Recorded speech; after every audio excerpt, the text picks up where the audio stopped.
Hello everyone, welcome back to the channel. My name is Cordumt and we are back for some more Pillars of Eternity with the Triple Crown difficulty settings. So, we are currently exploring the Twin Elms, I guess you could call it area, city, stuff. We are in Artsong and we are now in the Passage of the Six, which is where the spiritual leaders of the people living here are staying. And let's see what they have to say. Another Estramore. What do you want? Alright, it's even voiced, so you know this is for the main quest. Anam Fath Bethwell. A middle-aged Orlan woman stands at the back of the longhouse, an expression of irritation on her narrow features. As you approach, she takes a decisive step toward you. And then she said, "Another Estramore, what do you want?" And Estramore is outsiders. I'm looking for another who passed through the city. And again, this is because this is the main quest and we are looking for Theos and we know he came to Twin Elms. Few Estramoran are given the freedom of our sacred city. That you ask for this person is suspicious. There are reasons we don't let you Estramoran roam our sacred city. Reasons I am coming to understand. Why is it suspicious? I'm just asking for someone. Maybe something happened recently, yeah, true.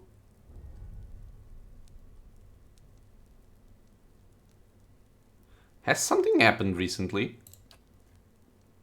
More than I care to think about. Looters have grown bolder at the sites of the builders. The people of Defiance Bay set fire to their own city. And every week, the three Tusk Stelgar bring news of more desperate settlers pushing at our borders, trying to escape their plague of Onolfane children.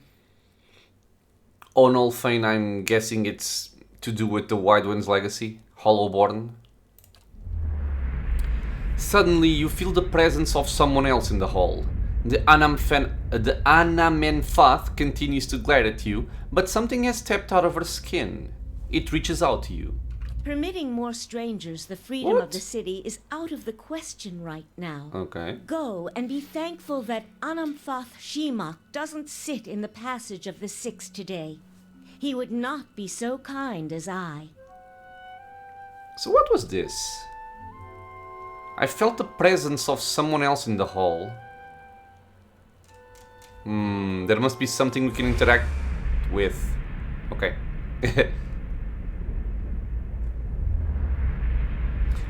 Maybe these are like the elder Anam Fenaths. A vision of an Orlan man appears near Bethwell. He has the same green-brown fur and hazel eyes as she does. "Help me reason with them," he points behind you. Turning, you see the ghostly shapes of 5 other Anam Fatha, another Orlan with tawny fur and a scarred face, a frowning dwarf, a black-furred Orlan, and 2 elves. Who's that other Orlan? He looks just like you. A scowl creases her round face. "Is this your idea of a joke? Your kind have no sense of subtlety. What, she knows what I'm doing?" The spectral Orlan takes another step from her, setting his foot down with a slow, heavy motion. Tendrils of essence strain between them, and he grimaces and leans forward as if struggling against a gale. The angry Anamfenath, God, I cannot read this word, Anamenfath winces. "War." The spectral Orlan's voice is a rasping croak. "They're headed for war. Remind them of Fairwettle's warning." Oh, so I guess I'm speaking to her when I have these answers. Does Fairwettle's warning mean anything to you? Fairwettle's soul image gasps. Taut threads of essence tug at him, drawing him back into the Jesus Christ. Anamenfath. He looks up at you again. "I try to tell them. The builder's souls have touched even the Estramorn." You'd better explain yourself. So maybe he's telling her that I'm a watcher.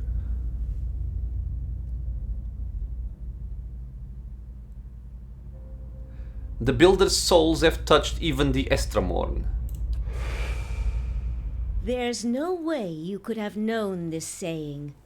Not unless you are a Galuth on Anams, a watcher of souls. Aha! I was right. Galuth an Anams. Okay. Who is Ferwelt? She looked sadly down at the flagstones. Someone we should have listened to long ago. Ferelt's warning came before the Broken Stone War. Ferelt, my ancestor on my mother's side, was Anam Fath of our tribe then. When the Estramoric farmers defiled the builders' monuments, Ferelt urged the other Anam Fatha to patience, but louder, angrier voices prevailed. Okay, so I'm guessing, let me just interpret this. So, Ferelt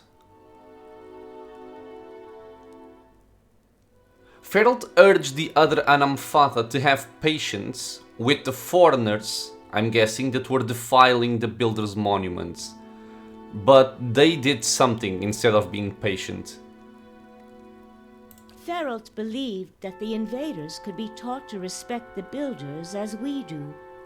He also believed the builders' souls had spread to all peoples, and that we should avoid needless conflict with others. More practically, he worried that a violent response would only spur further bloodshed across the generations, and you can see where we are today. Oh, because they were at war with Dirwood, is that it? Yeah, is this true though? Maybe it is. What do you mean? While Ferelt's words were shrewd, they were ignored back then. Simply remembering his warning now will not undo the wars and the changes that the years have seen. There is blood on these stones, and that is all anyone remembers now. An image of a polished adder cube flashes into your mind. There is writing on the sides, but the image is too faint for you to read it. The Anamenfath, turns away from you and looks at the ground, gnawing a pointed claw.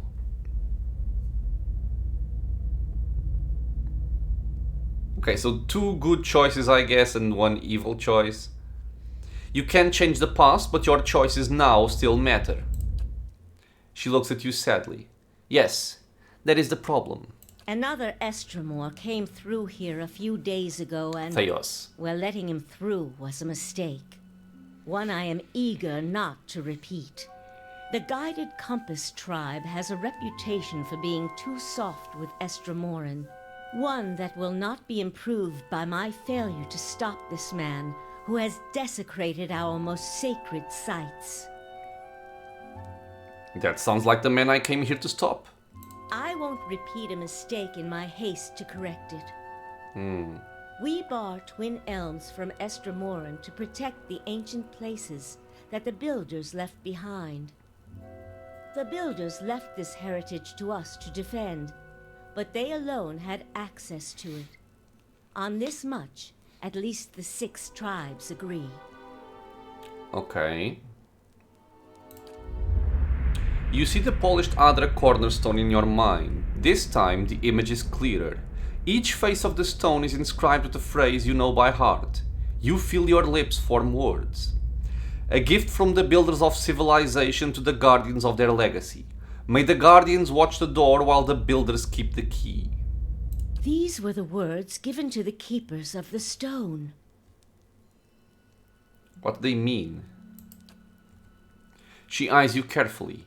They mean that Ferelt's words may indeed be true. Very well. The city is yours to explore. That was easy. Tell the guard at the gate that you come to see the cornerstone with the blessing of the Guided Compass. If the gods have truly returned one of the builders to us, find the Delimgon of Ter Evron in Elm's Reach. If the gods have sent you here with a purpose, the Delimgon will know. Okay. In the meantime, I shall be here to assist you. Okay, let's learn a little bit about the tribes and all of this lore. Well, first I'd like to know more about you. I am the Anam Fath of the Guided Compass. Like many Anam Fatha, I have leadership in my blood. While tribal authority is not strictly hereditary, we believe that strong leaders can impart a portion of their soul to their children and grandchildren, meaning that Anam Fatha may succeed from a single line for many generations. It would also explain why we saw the ghost of her ancestor there. She worries a sharpened thumb claw. Of course, with all that's happened here lately, I've wondered whether my family's line is coming to an end with me. Something else you would know? What are the 6 tribes? Glanfathan society is divided into tribes which are further divided into clans. Each tribe is united by a particular history of way of life, and clans are communities of families that live together. Okay, let me just get this into my memory again. So they have tribes, and each tribe then has clans. A tribe is united by a particular history or way of life, and clans are communities of families. Okay. In truth, there are more than 6 tribes, but the 6 largest have traditionally led the others. Alright. Each of the 6 has a seat here in the Passage of the Six, where we discuss matters of common interest. You saw, for instance, the debate that occurred before the Broken Stone War. She gives you a hesitant look. The 6 tribes are the Keepers of the Stone, Fisher Crane, Three Tusks Stelgar, Stone Bramble, Twice Split Arrows, and, of course, the Guided Compass.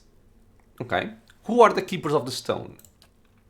They are the first and oldest of the tribes. When they first sailed to Erglanfath, they met the Builders, who gave them the cornerstone, and those words you quoted are a token of friendship. Many of the tribes, even among the 6, look to the Keepers for guidance and leadership. Their long history grants them a place of honor in our society, though it has also made them more conservative, in my observation. Okay, so these guys are the oldest ones, and those are the ones who the Builders gave the cornerstone to. Okay. I would like to hear about Fisher Crane. A mostly Orland tribe, my tribe, from the Thane Bog. Most of the sites they guard are half buried in the wetlands, and even the other tribes couldn't tell you where they are. She crosses her arms. They are not the most renowned of the tribes, but they are the cleverest and subtlest.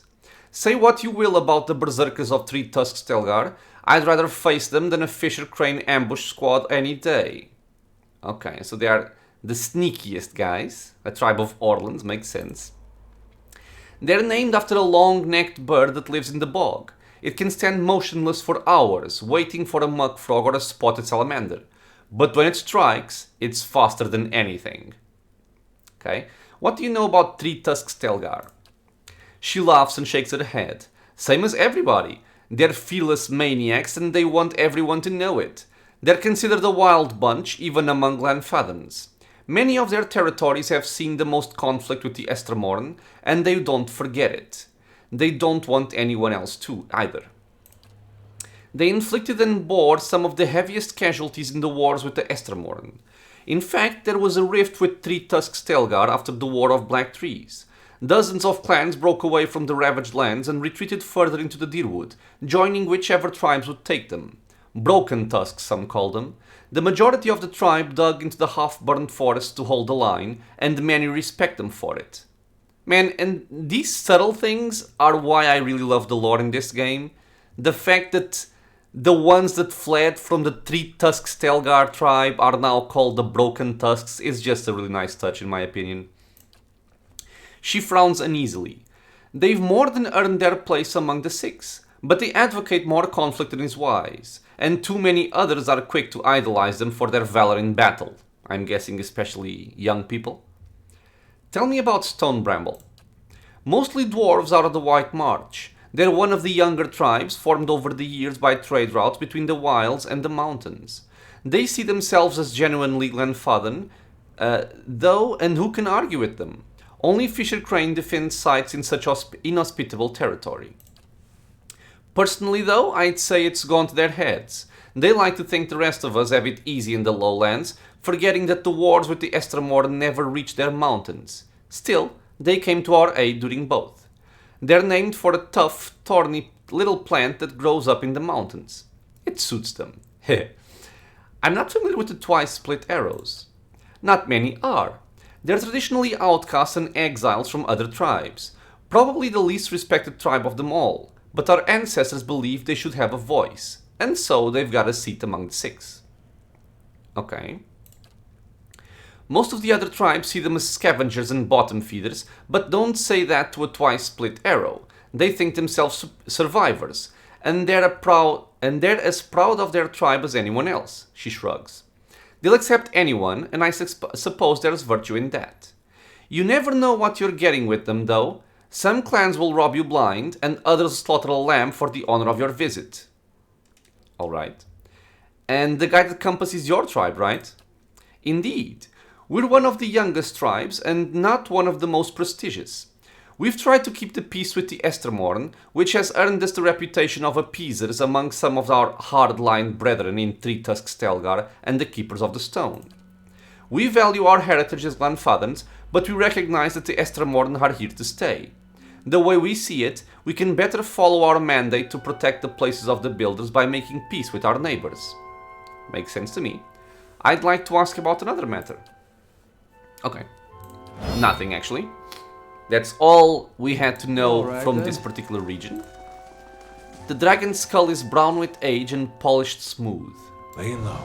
Is there anything secret in this region? Nope. Okay. Oh! What was that? Let's see what lies You saw that? this way. I saw like a ghost going away there, but I did not see. I was kind of zoomed in. Oh, maybe I missed something. Damn it. And now we have people here. My brother fleeing in shame? I don't believe any of it. Arthawan is lying. This I claim. Okay. Named characters, let's talk to him. What brings Ridai. you here? Sensing your approach, an agitated elven hunter suddenly drops his conversation and turns to face you. What kind of courtesy have you learned in your filthy homeland? A red stripe of paint gleams, pearly with sweat from cheekbone to cheekbone. We speak of Glanfathan matters. Begone! The hunters in the group raises her calloused hand. Still your heart, Ridai. Do not forget where you stand. She parts the fine strands of golden hair that float before her face and acknowledges you with a nod. In the house of our ancestors and the six tribes, we commune as one people. Ridai looks away and fumes in a restrained breath. The ancestors will forgive me and my brother when I clean the shame away from his name. He looks at the hunters, and from the taint it has brought to our tribe. I'm guessing this guy is a Three Tusk, based on his aggressiveness. What happened to your brother? My brother! The hunter's heavy breathing pauses for a moment. My brother Fjorm is the greatest hunter of our tribe. He set out on a blood hunt but hasn't returned. And now, Arthawan, that puny liar, he claims that my brother... Ridai clenches his fists. The elven huntress fills in the silence. Arthawan belongs to another tribe. He is the hunter that competed against Fjorm during their blood hunt. She gives a glancing look to Ridai. Arthawan claims that Fjorn has exiled himself, deciding not to return to the Twin Elms. Ridai scowls, his stripe of paint curved like an angry wound. Exiled in shame for losing to him during the blood hunt. Can you believe this, liar? Even though Arthawan returned with the giant Stelgar's fang as proof, it's hard to believe that Fjorm would have failed to kill the prey first. The huntress digs her heel on the dark soil. But you cannot claim that yet, Ridai. Not until the Anam father judge the truth. Arthawan's weak, from a lower tribe. Ridai bares his teeth. He lies. I'll find the truth and clean my brother's name. Why would Arthawan lie about your brother? Ridai throws his arms in the air. Why? He looks at you as if the answer were obvious. Ridai, please, still your anger. He does not know our customs. The huntress turns to you and nods. Arthawan stands much to gain from claiming a victory over Fjorm. It brings renown and glory to his kin, a lesser tribe, the twice-split arrows. Arthawan has no history, no name, and now he returns a hero while my brother... Ridai's face twists in ire. Tricked! Perhaps worse. You mentioned the blood hunt. What is it? We prove our worth in a blood hunt. We set out to stalk and prey, always a dangerous creature, and only one kills it first. The elven huntress interrupts with an exasperated sigh. Yes, but we hunt as pairs, to bond as Glenfathen, as one, not as enemies. 2 hunters, 2 tribes, 1 spirit. That is our way. Ridai glowers in response. Our way isn't to lie. We don't betray our brothers and sisters for our own gain. The blood hunt between your brother and Arthwin has broken the communion of our tribes, Ridai.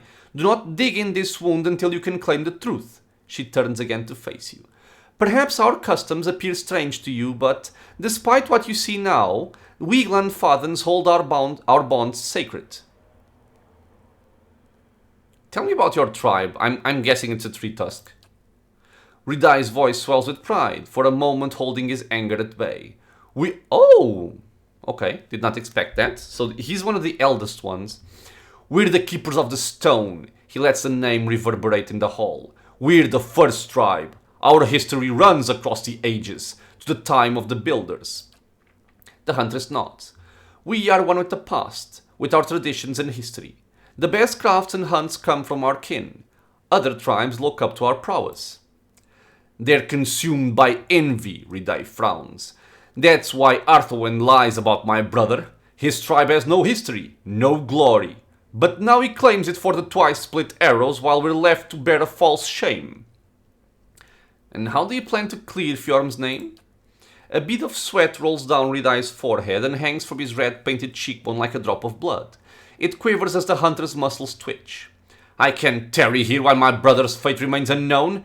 The Anam father must let me go. To judge Arthwen and to clean our tribe's name, they cannot listen only to your truth. The huntress lowers her head, glancing at you. Before the Anam father, only an impartial voice can speak for what happened. Oh, this sounds like a quest. Ridai whips his neck, and the drop of sweat lingering on his cheekbone flies in your direction. You mean to involve this one? An Estramor? She points at him, her calloused finger curved like a claw. Listen to me now. Arthawan returned, with proof. Your brother did not even come back. The huntress blows against the fine hairs floating down over her face. The tribes are split. Something must be done. She looks at you. And this one is known to speak the truth. Aha! We are honest.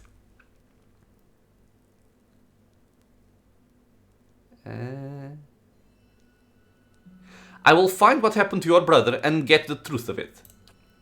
Ridai's hard features soften in surprise. You speak with the spirit of a Glenfathen hunter. He nods. The Anam father would agree to listen. There's no union between you and our tribes. The huntress nods at you. Fjorm and Arthwen went to the Northweld Forest, beyond the old Song Pass, to hunt a giant Stelgar.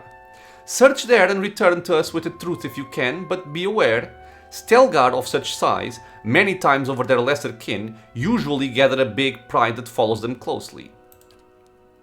Ridai fixes his eyes on you, 2 glowing embers over the blood-red stripe painted across his face. Estramor, I don't expect help, but I'll do anything to know of my brother's fate and to clean the stain that Arthwen has spilled on our tribe. He throws his chin back. Anything. This I claim. Okay, so yeah, we have a quest here.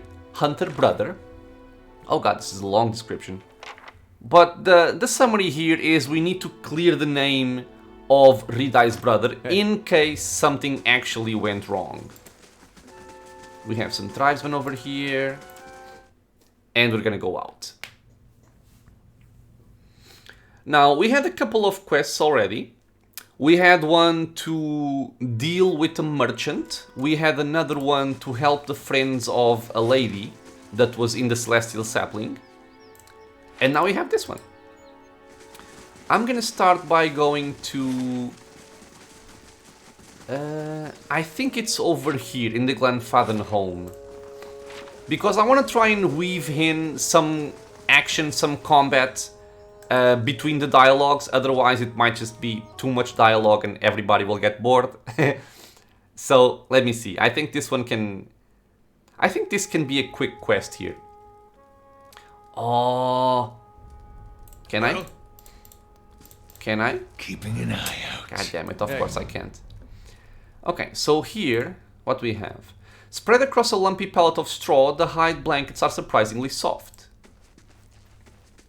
The dried herbs crunch between your fingers, giving off a sweet floral aroma. Of course. Okay, let me be careful about this because I Hey. think this can end in a fight. And this is Alarhi.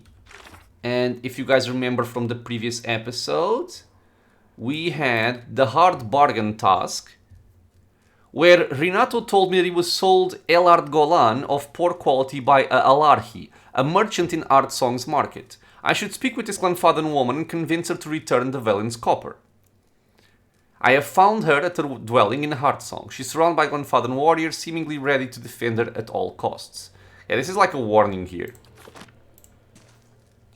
An elven woman stands tall and proud, surrounded by Glenfather warriors that study your every move. You speak on Renato's behalf, I presume?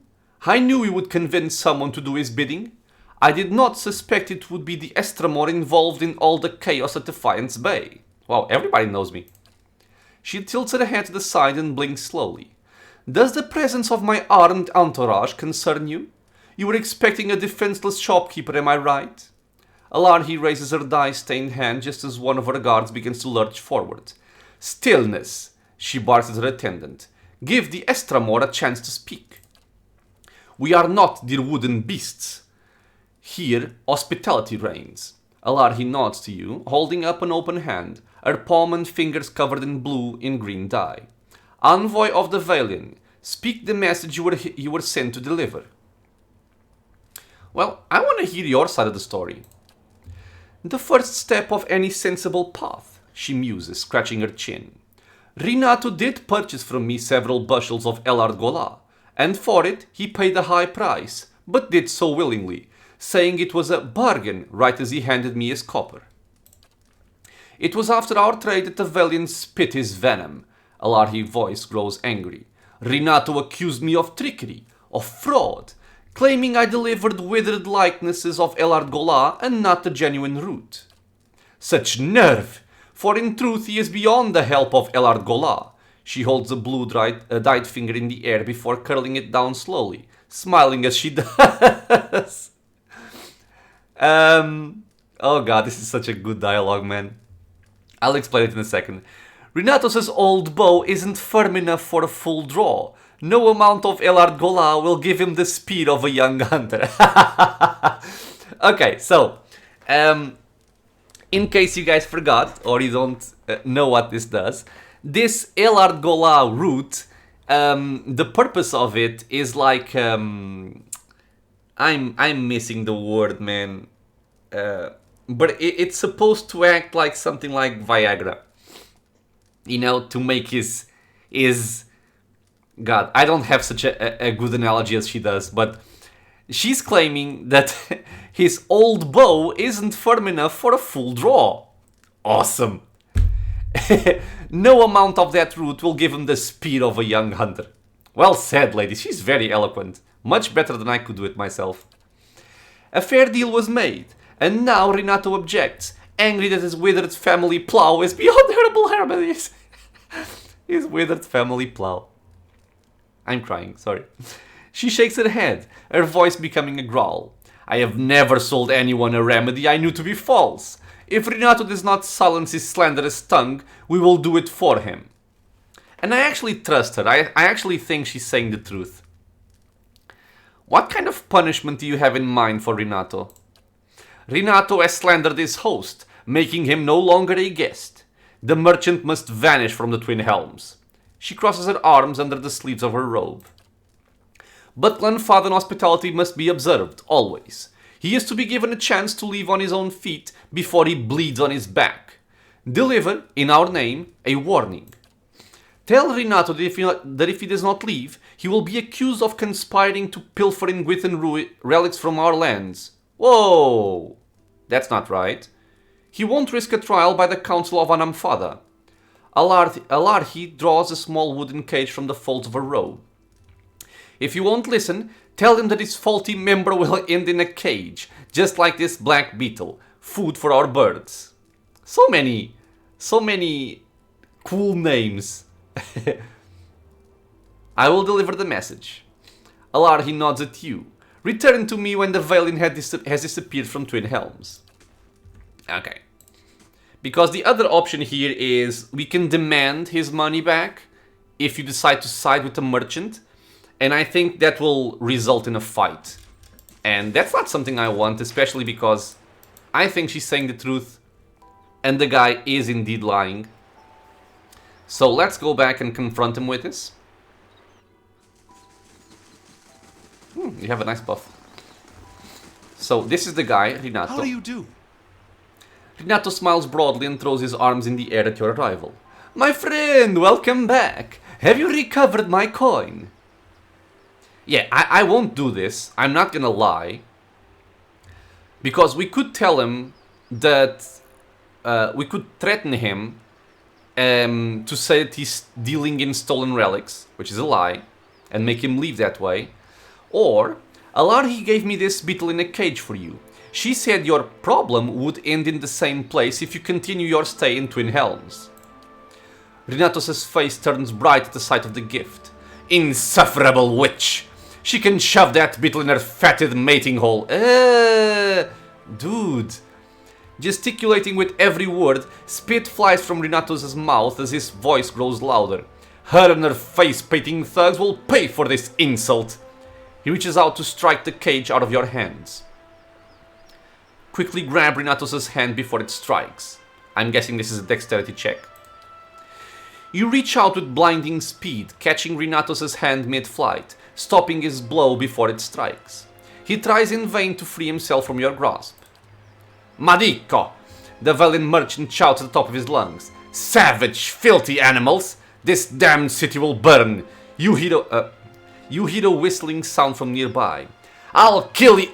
Renatos' voice gurgles mid-sentence. The tip of an arrow, gleaming red, protrudes from his throat. The merchant quivers in a quick spasm, flailing his arms. He drops to his knees, spurts of blood flowing down his chest. You look up and notice a Glenfathan archer approaching the scene. Well, you shouldn't be speaking ill of the tribes. It's not our custom to tolerate squabbles between Estramorn. The huntress begins to turn around, but her face lingers in your direction. The faint semblance of a smile crosses her lips. I'm sure you understand. Before you can reply, she walks away, moving with confident strides. Renatos' arms twitch a final spasm as the merchant expires in a bloody, crumpled heap. Well, there goes the merchant, but he was not acting like a nice person, so screw him. Ooh, and we get for our troubles some valiant clothing and an exceptional blunderbuss. Quite cool. Quite cool indeed. So let's go back and complete this quest right now to get this done. And then my plan is, I think, before I explore the market and the other houses, I think I'm gonna go outside and try to get some other quests in. Some quests that actually involve action. I don't want you guys to fall asleep listening to me speak. You are welcome into our hearth. What news do you bring? Renato won't trouble you anymore. He's dead. Dead? Alarhi's eyebrow raises. Her posture stiffens. I am not surprised, given his behavior thus far, but the death of a valiant merchant could bode poorly for trade. Reaching into her robes, Alarhi produces a small pouch. Still, the matter is settled and Renato will no longer darken our market. Here is your payment for services rendered. Travel safely, Estramor. Okay, so what did we get? We completed our task, the hard bargain. I decided to help Alarhi and confronted the valiant merchant. Renato is dead, no longer will he trouble the Glenfathans. And... what? Oh god, I have a lot of stuff here, man. I gotta start cleaning out some things. I want this, but I want everything. That's always a problem, right? Okay. I think the fine spear can go. And I think this can go as well. This can go as well. This can go.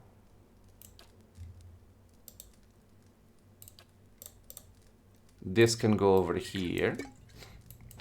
Okay, sorry, just some inventory management real quick. Okay. Oh yeah, we got a tiny beetle. I think this was from the lady. The beetle in the cage. This small beetle gleams like a gem. Its manifold segmented legs tap rapidly along as it struggles to keep pace. I like the descriptions. We can actually check him out, but as always, the piggy is gonna win the cuteness war. And the traps, I'm not really using the traps, so I guess I'm just gonna store these, at least a couple of them at least. Yeah, let's do this. Okay. Mr. Beetle, where are you? Okay, let's check it outside. We also got 1200 copper, which is cool. Mr. Beetle. Oh, it's really small. Oh. Hello. Protector. Do not try my patience, Estramor. You shall not pass without the permission of the Anam Father. Oh, but I do have the permission. I come to see the cornerstone with the blessing of the guided compass. The guard scowls and looks at his companion, who nods back.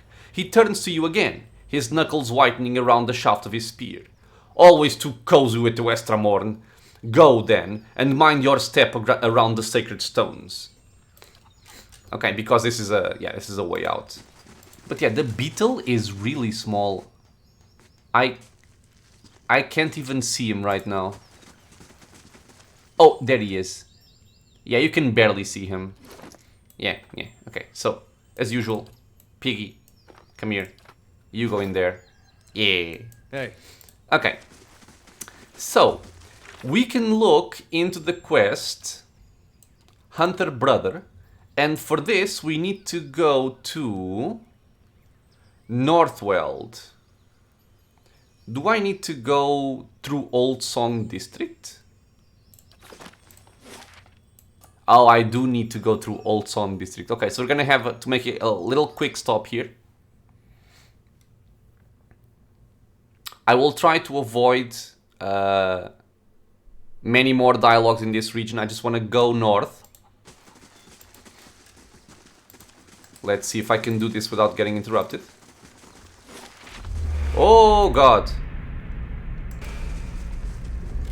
We see people burning at the stake or something? Another protector, can I pass? Mind your paths, Estramor. The guided compass trusts easily, but I don't. Oh, her. Okay. Okay, so not here. So we have to go up through here? Okay.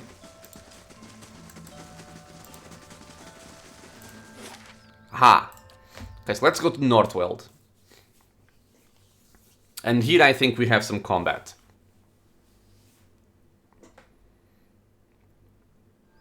But you know, it's kind of to be expected if you find yourself in a new hub, a new quest hub with a lot of NPCs and areas to explore. There's going to be a lot of talking and, you know, meeting people, getting quests, all that stuff. We have a wolf leader here. It's not a Stelgar, but there is blood on the ground. Can I check the blood before? Tracks, long and shallow, head east.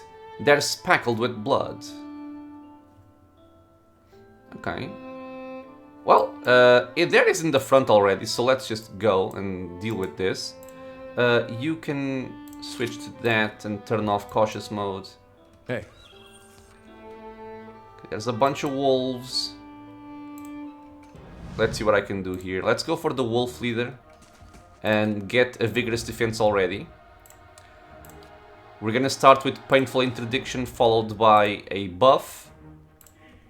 I'm gonna blind the leader. We're gonna shoot the leader. Just gonna shoot over there and shoot over there. What? Okay.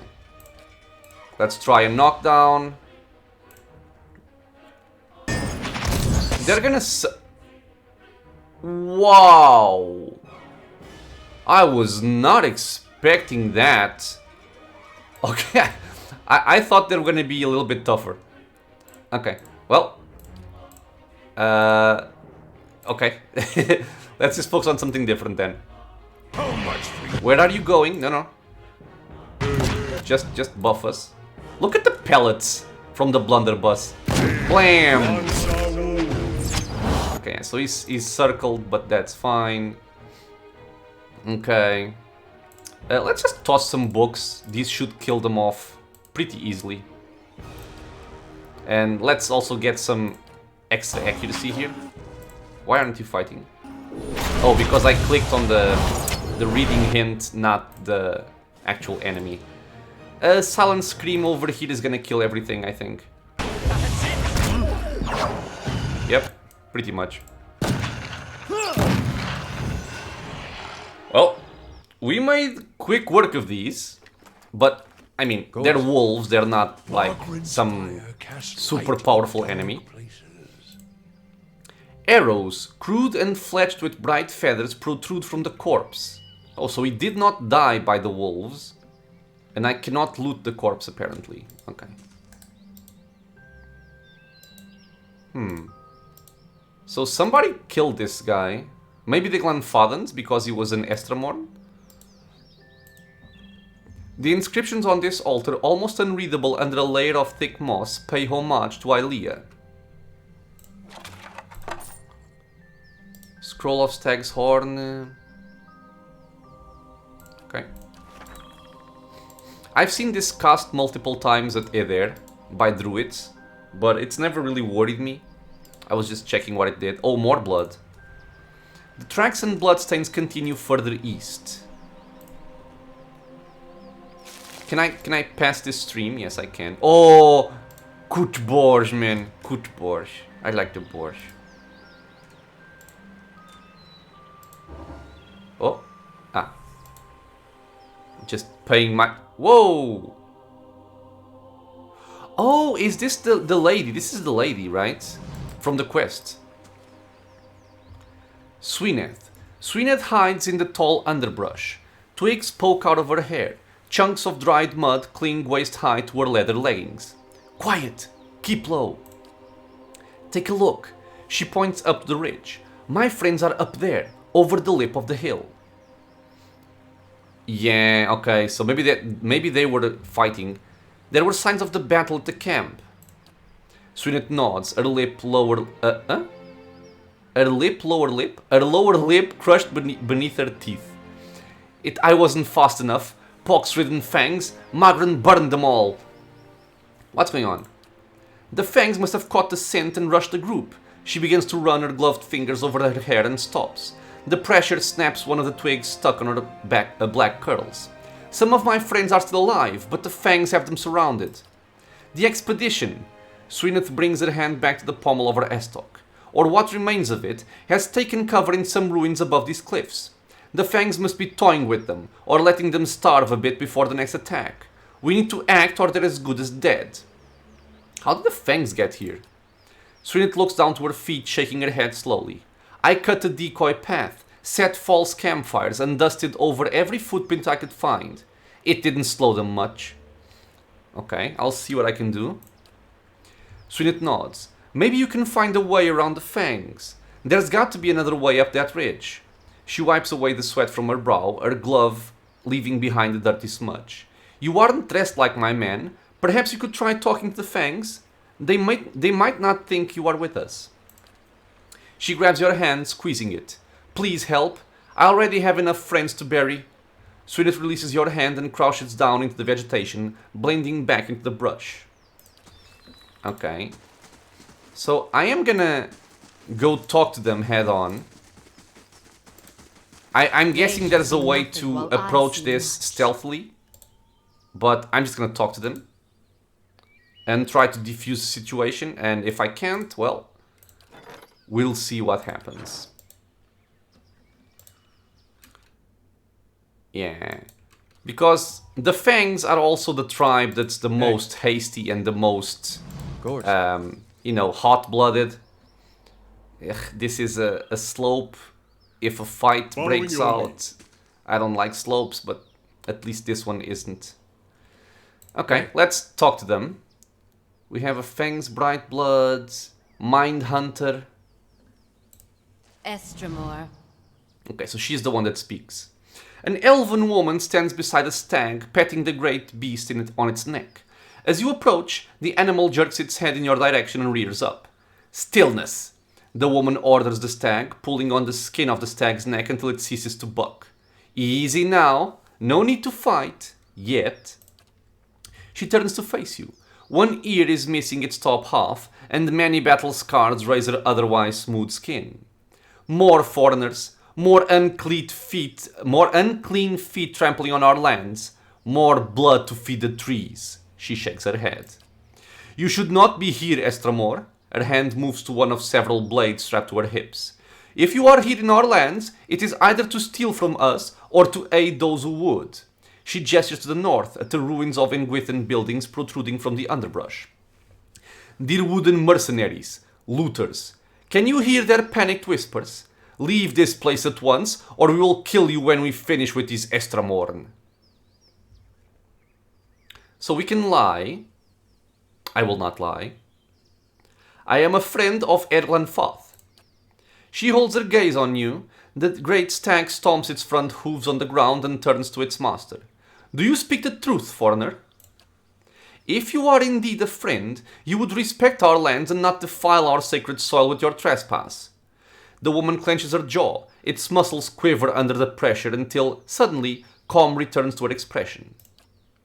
If you have no bonds of kin or kith with the looters, I will give you a chance to prove it.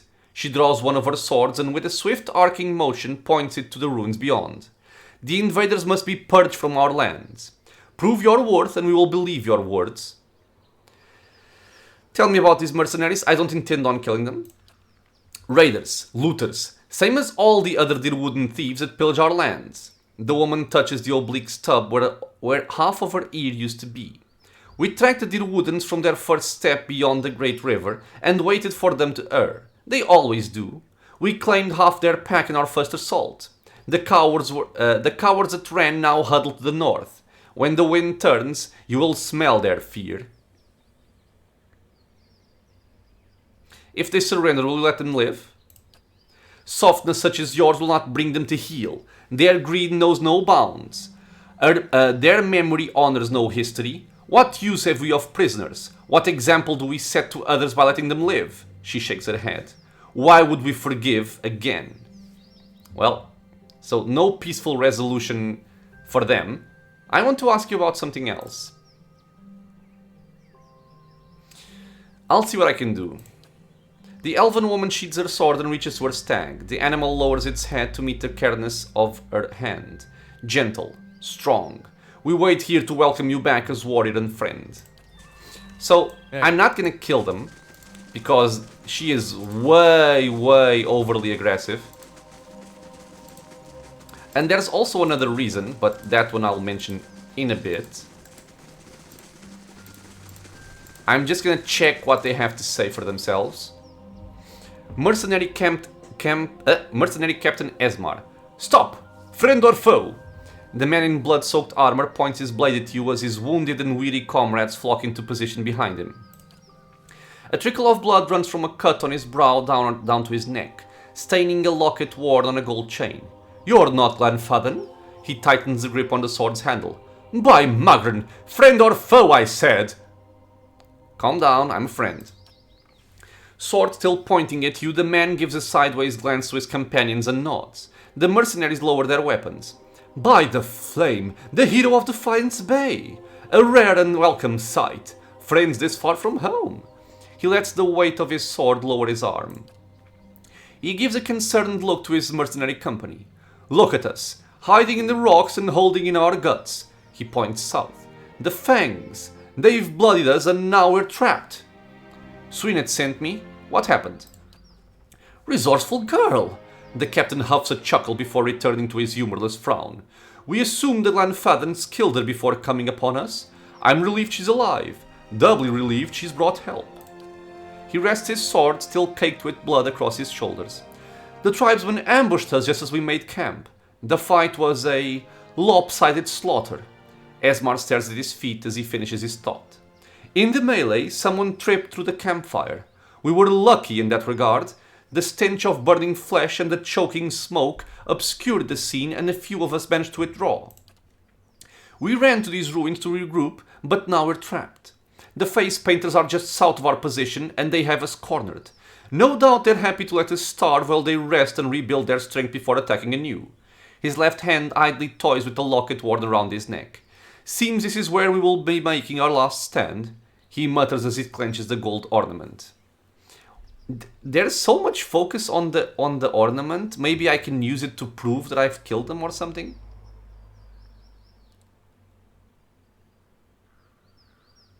Oh no, it's just saying that he's been looting stuff and he kept the locket. I see. It's kind of blaming them a little bit. If the hunters are to the south, can you flee to the north? We could run that way, maybe evade the Glenfathens if we're quick, but... The captain looks over his shoulder and shakes his head. We've spotted a pack of Stelgars up there. Given the options, I'd rather some face painter kill me right quick than die slowly, bite by bite, to a feral cat. He glances northward. If I didn't know better, I'd wager those beasts are working with the tribesmen. But I'm sure they're just here following their stomachs. Just look at us, limping on our injuries and covered in blood. We must smell like butcher's shop.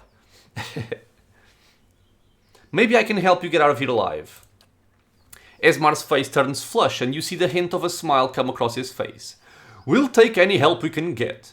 We're pinned between the Stelgars to the north and the Fangs to the south. If you can scatter either group, that'll clear an escape route for us. He turns to address his soldiers. Gents, gather up your gear and lace up your boots. Looks like we have a chance at going home. He hoists his backpack over his shoulder. When a path is clear, north or south, give us a word and we'll beat a hasty retreat back to the Deerwood. Okay, so we can choose to clear either the northern section or the southern section. And I think I'm going to be clearing both of them. So maybe I can... No, I think I'll just deal with the Glenfathens instead of going north. This is a very open area, man. I don't like that regard. Okay, but maybe if I just have it there over here and everybody over here, this section is where most people are. I can kind of hold them off in this region. Following your lead. Okay, I would say that would be my best bet. Cast light in dark places. Okay, let's hope so. The grieving mother needs to be a little bit more to the front. Okay. Let's get some fighting over here. What brings you here? Your path lies ahead, foreigner. Deal with the Deerwooden mercenaries and prove your worth to us.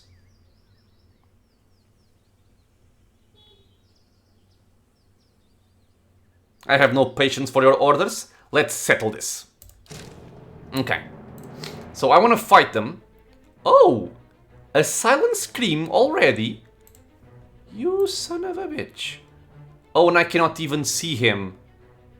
Oh, this sucks. Okay, I'm gonna have to work on this guy. Vigorous defense right away. The grieving mother can start moving in to shoot people. And I think I'm gonna be placing a wall of force over here. So if they want to come up, they have to deal with the wall of force. And if they just clump up around it there, they will also have to deal with the wall of force. Okay. This silent scream I don't like, however. I might back up with it there to try and get line of sight. Or just hope I don't get stunned. That's also an option. Oh, he's coming in. He's coming in. Never mind. He has to get closer. Okay, this is better for me. This is a druid. We have two barbarians, we have a hunter, and we have a cipher. Okay. Vigorous defense is up. Let's knock this bitch down. Okay, wall of force is up. Good. I'm gonna blind the Mindhunter. I got stunned because of the cipher ability. due to hitting him with the interdiction. I'm gonna buff my people afterwards. We have the wall. Okay.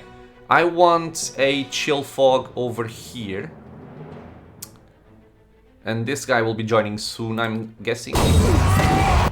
Woo, bitch! Okay. We are apparently terrified. Oh, I think we're terrified because of the barbarian screams. Alright. So I need you to get free of this stun, please. Ugh. A lot of stunning going around. Yeah, I want it here. I want it here. Yeah, he got stunned by the silent scream, I believe. Stunned for 11 seconds. Ugh. This sucks. There's a lot of people going in. Oh god. Okay. Change of plans. We're gonna go for a confusion. It should hit everybody here. Yes, 4 meters should hit everybody. I think we're fine. Let's just hope they don't start focusing on Aloth. Okay. I want you to maybe work on a weaker enemy, like this one. Because this guy is very tough. To get some more focus points. Otherwise we are screwed. May I help? Let's actually slow this down. That was a lot of damage, man. I was not expecting all that damage. Jesus Christ. Okay, we have healing at least. Oh my lord. Heal! Okay, confusion went out. Good. Now I can put the chill fog over here. Okay. We have our holy radiance. Now, wait, I don't want that. I want protection from fear. That's better for us. I can just keep shooting this guy. No need to use the heal there. And there should be fine, mostly. Okay. We're back on track. Everything is fine. I'm gonna cast the Silent Scream on the lady because she is apparently very resilient. Okay. Okay. Let's buff up. We are no longer frightened, which is awesome. Chill fog has gone out, is hitting everybody over here. Good. I'm going to terrify them now. My turn, I guess. It's not a very large radius. I think I will wait until they turn into my enemies again. So I think I'll just buff up a little bit with this and this. And this, and then we'll see. Okay, good job, Mr. Rogue. Okay, Silent Scream just hit. Good. Okay, they are enemies once again. Good. So once the deleterious alacrity of motion is buffed, I'm gonna swap to something else. I'm also gonna get despondent blows to try and make them miss more often. Or actually no, because there is fine. Yeah, there is fine. I will cast defenses on everyone. Why not? Yeah, that's my objective here. Okay. You have alacrity of motion. So I'm gonna swap. I'm gonna instead going to terrify. And this druid is gonna be annoying. But since I'm working on this guy with my rogue, I will keep working on that guy. Okay. Sacre Bleu or ogres? I think I'm gonna go for the Sacre Bleu. Oh, he's stuck. Well, never mind. I'm gonna wait for the ogres then. Okay, so terrifying went out. Awesome. What else do I want to do here? I think I'm gonna get some tentacles. No. I will just buff and start shooting them, honestly. I think it's the best option. Okay, there is still fine. Let's toss out an iconic projection. We're gonna have ogres very soon. Okay, here come the ogres. Let's put them over there to flank. And you can... What can you do here that's useful for us? I mean, you can buff to get extra crits, but I don't really need it. Yeah, you know what? Despondent blows. Let's make everybody miss more often, and just as a reminder of what this does, it gives them less accuracy and converts crits to hits. So, pretty good.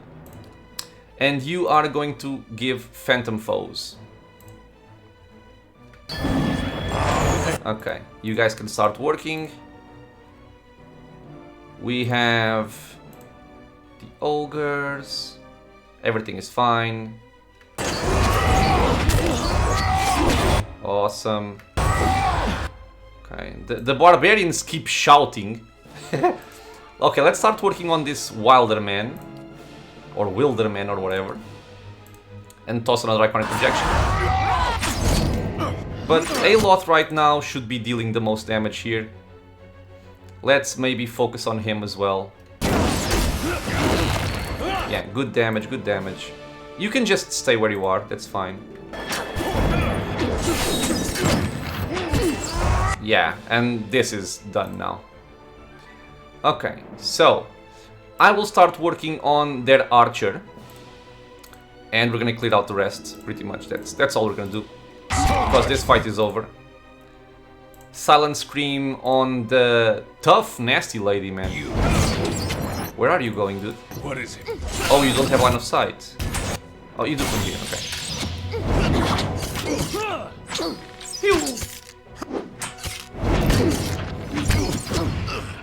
Well, we have an archer fight over here. Let's see who wins. Ah, and we also have a barbarian over here. I wasn't seeing him. Work on this one first. I'm winning.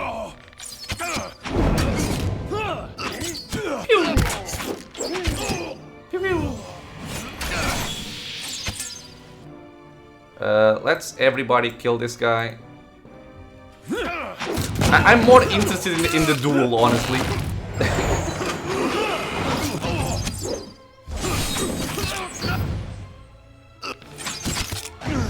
I think the problem here is he is not flanked. Or he is not in a position primed for sneak attacks. Still, I'm gonna win the battle. Alright then. I think. Good. Oh, what is this? Okay, so we got another quest for our stronghold. And we cleared out everybody over here. Then. Although we did take some damage. Man, that bouncing ball from the druid, it dealt so much damage. I wasn't expecting it at all. Ah, but this was worth it, man. 2 exceptional swords, exceptional leather armor, and a bunch of fine stuff to sell. Very cool.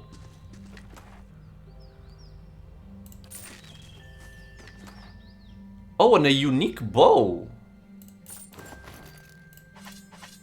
Okay.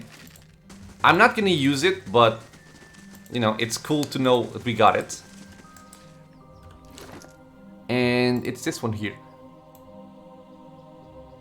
Okay. You know what? I'm gonna leave this bow to read in the next episode, because I think we're about on time. We cleared out these enemies. This is going to complete the quest. Where is it? Wait, what is the quest? Oh, this one. At the Mercy of the Tribes, yeah. By speaking to these guys and then to the lady down there.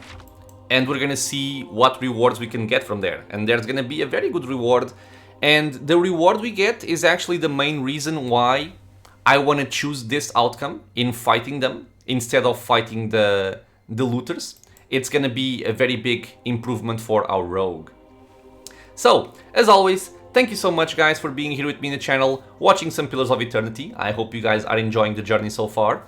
If you have any questions or suggestions, you know what to do, leave a comment below. If you guys are enjoying the content, consider subscribing if you are not already. There are videos coming out every single day, and I hope to see you all in the next episode. Until then, stay safe everyone.